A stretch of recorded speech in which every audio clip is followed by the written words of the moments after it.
avait accompli un travail remarquable. Et je voudrais vraiment saluer le travail de notre camarade Banoui Bitra, puisque grâce à lui, j'ai pu accéder à ces déclarations du président de la commission électorale indépendante. Et il conclut en disant: ce qu'on vous a fait, c'est exactement ce qu'on veut me faire aujourd'hui, alors que je suis irréprochable, comme vous le fûtes. Voilà la mission, la raison de cette présence avec les hommes de Dieu. Donc, le président de la commission électorale indépendante est rentré dans une logique de diabolisation de l'opposition politique, dans une logique de combat contre l'opposition politique. C'est donc dire que nous sommes des adversaires, nous ne sommes plus des partenaires.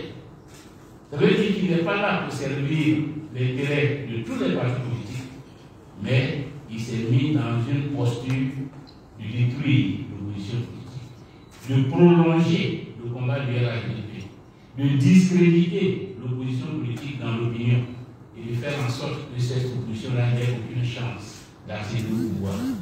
Face à cette posture, l'opposition politique doit en tirer les conséquences.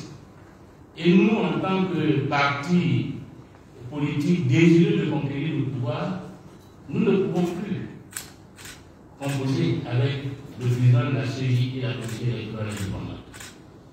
Parce qu'il se garde bien d'évoquer les motifs de nos contradictions.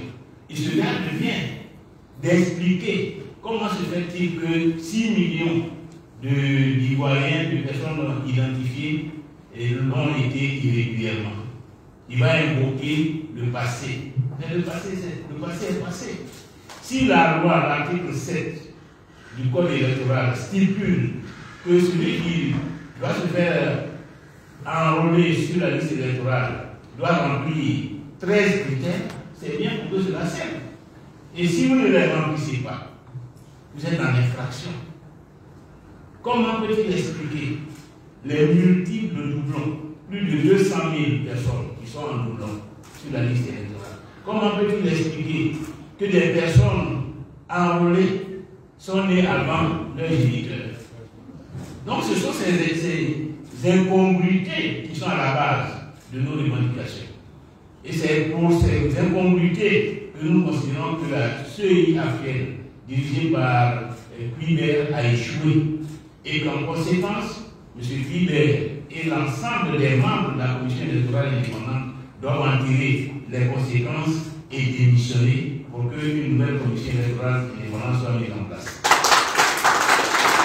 Voilà la commission. Et nous allons nous donner tous les moyens démocratiques pour qu'une nouvelle commission électorale soit mise en place. Parce que celle-là a perdu totalement notre confiance. Celle-là s'est engagée dans une bataille contre l'opposition politique.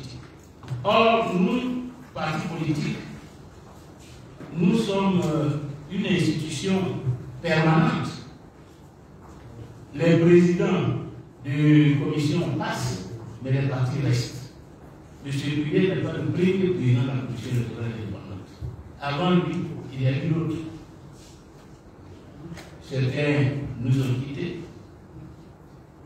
Le doyen Camille Oudier, notre frère Honoré Dié, qui lui est encore avec nous, le président Youssou Bakayoko, avant que lui n'arrive à la tête de cette commission électorale indépendante.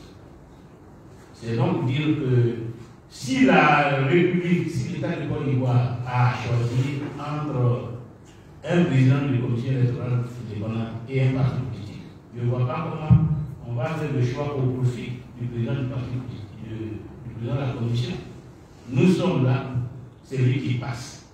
Il a montré qu'il n'est plus au service de cette cause, il a montré qu'il ne peut plus assumer cette fonction dans l'intérêt de tout le monde, il doit dégager. Et avec lui, l'ensemble des membres de son équipe, parce que cette équipe a fait la preuve de son incompétence. Cette équipe a fait la preuve qu'elle ne peut pas organiser des élections transparentes et crédibles.